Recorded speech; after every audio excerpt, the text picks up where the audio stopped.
Hello and welcome to week 10 of social psychology. We're going to be looking at a little bit of the underbelly of human psychology here. Chapter 18, looking at prejudice, discrimination, and stereotypes. And then chapter 19, looking at aggression and violence. So let's go right to the course book here. We're going to make a quick, thorough view through the emphasis that I've been making. Here I first start off with a video. This is a series of videos called Middle Ground, where they take controversial topics, they invite people into a room to kind of compare their views, and it's kind of a nice way to start off this idea that yes, we can have very, very different opinions in this particular ground, liberals and conservatives, the way that and I'm using those two categories in order to, as examples of prejudices and stereotypes that we hold to the other.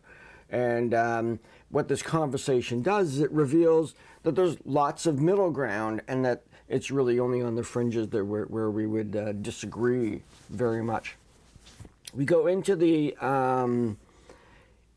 course itself, into the course book chapter, and I introduce the concept of categories. And let's, from a sociological standpoint, we recognize that there are groups that are characterized by particular characteristics, and then there are categories that have characteristics that make them a category. And we have to distinguish between those, because in groups, those individuals share a sense of identity with each other. They identify as part of that group, and they interact frequently and essentially share a culture, which is much more comprehensive than the way in which we organize our understanding of different human beings or anything into categories. So we could say age is much more of a category. We can have age ranges, and we can look at different ages, and we're basically organizing people in terms of age. Or we could look at skin color, we could look at race, we could look at hair color, eye color, intelligence, people who have degrees and stuff. And all those individuals share a characteristic. They don't necessarily share culture, and they don't have as much interaction with each other. Hence, the notion of stereotypes and prejudice and ultimately discrimination are a result of taking those categories of people and assuming other things about them. Like, just because they belong to the category of darker skin, brown and black, that there are other characteristics that go along with that as well. And that is where the shortcuts in our brain that like to group things together lead us astray. So I want to make sure you understand about what categories are, that there are different kinds of prejudice and stereotypes, and that we're going to look at, from this context, we're going to look at prejudices are emotions about categories. Stereotypes are mental schemas that we have that group those characteristics together, and discrimination is behavior. Making those very, very distinct. Not only is that distinct within the world of social psychology, distinct within the law, because ultimately the law does not say that you can't be prejudiced, cannot say that you can't have stereotypes, but it does limit your behavior. So it's really kind of organizing this material for you so you can understand how we apply it. Now, within the book, there's a lot more discussions about these. I went into them very briefly here, but different orientations that people have, social dominance orientation, right-wing authoritarianism orientation, and then we get into bias, which is something we all have, and I'm focusing on one of these as far as, what I'm covering in this chapter, but we have automatic biases, which really kind of in-group, out-group, and one group is bad, one group is good, the way we organize those bias. Ambiguous bias is sort of like our ethnocentrism. It's basically my group is better than your group. And then ambivalent perspectives is when we categorize groups along dimensions of warmth and competence. And I really thought that this would be an interesting thing for us to explore in terms of our own feelings about categories. And we look at this first example here. We have 4 categories of people. Now, these are categories, they're not groups. So categories: poor people, rich people, housewives, and your own in-group. And you'll see that along the warmth category, we might feel less warmth toward poor people and more warmth toward housewives. In terms of competence, we think poor people are less competent than rich people. And we see these dimensions, and we can place categories of people inside of each one of these squares. And then we have some really interesting terminology. If you look at this again, we have paternalistic, admiration, envious, contemptuous. This is the identification of the feelings that we have toward those categories of people. And there's another example that gives you a set of other, pity, disgust, envy, so same as the other one, and pride. And this is kind of where I'm going to have you go and explore this in terms of when you think of categories of people, what are the feelings that you have, and then what does that mean in terms of the dimensions of warmth and competence. I just think it's an interesting way to look at our own biases and explore those. And finally, when I was doing some kind of research around this, I knew that cognitive bias was a complex structure. But I found this graphic, and I made it a link because it's so high res. You have to kind of zoom in to see all of it. And it's this, I can kind of look at it with you here. If you click on that link, and it brings you to this wheel of different cognitive biases that we have and what they mean. And so there's too much information, what should we remember, we need to act fast, not enough meaning. And when you go into these, you see bias, blind spot, naive and cynicism, naive realism. This is really some very, very detailed information on the psychology of cognitive bias. So at this point, we head into the one discussion to go along with Chapter 18, which is using those tables. That's these right here, these tables right here, both of them,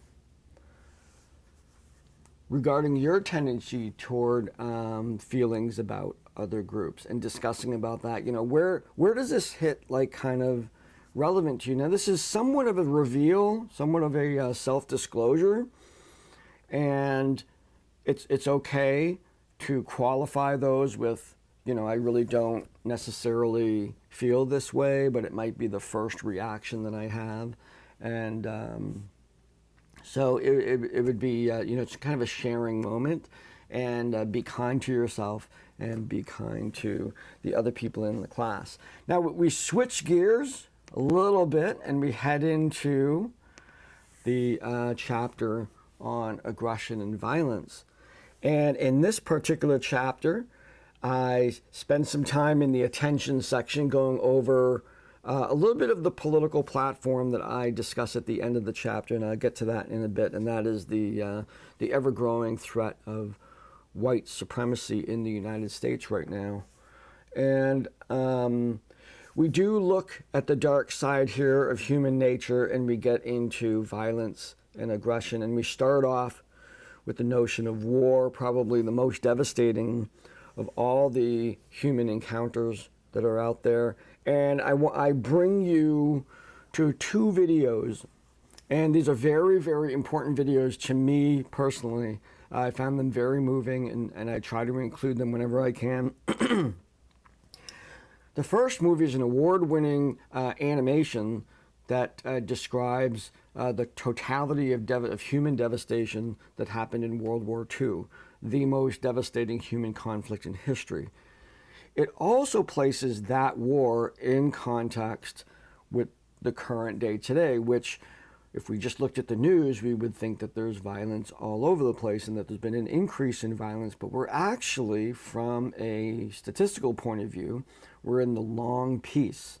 It's the longest time in which there's been no major nations at war with each other, maybe indirectly, but not directly, no world war, and how important it is for us to realize that the actions we've taken since World War II have resulted in success, basically success in avoiding world wars and the devastation that they can bring.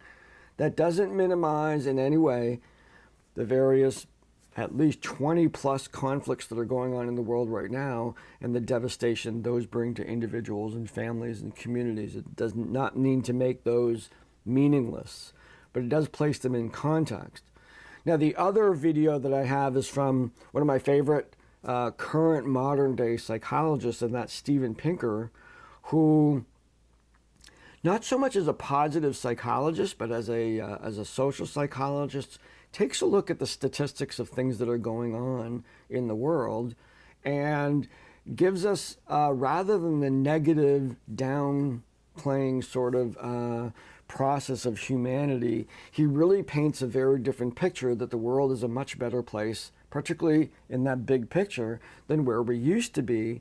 And again, he emphasizes that rational decision-making, science, working together, international cooperation, and all these, those are the factors that we need to emphasize in order to keep this progress of humanity moving forward.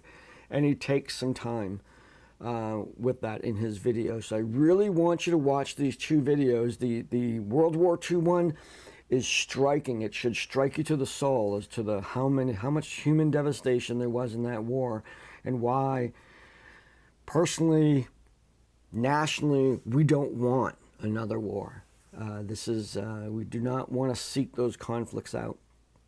And then finally, looking at the world from the lens of, through Steven Pinker, looking at statistics and the value of science, the value of rational decision-making in terms of guiding our current development in the world. I then got on a little bit of a platform, and that is what's going on in today's world. And as I'm recording this, this is the Monday, November 2nd. This is the day before our national election, where we make a selection between President Trump and ex-Vice President Biden. But the politics that have led up to that, there are arguments for the successes and failures of our current president. But one of the most concerning aspects of that is his seemingly alliance with hate groups and white supremacy. Now, I'm going to tell you personally that I do not believe that our current president is a white supremacist. I do not believe he's a racist. I do not believe any of that. I believe he's an opportunist. And his lack of empathy allows him to align himself with whoever is going to meet his needs. And I think this is a weakness in his character. And however, the groups that he speaks to are dangerous. The FBI, and I give you some data in here about the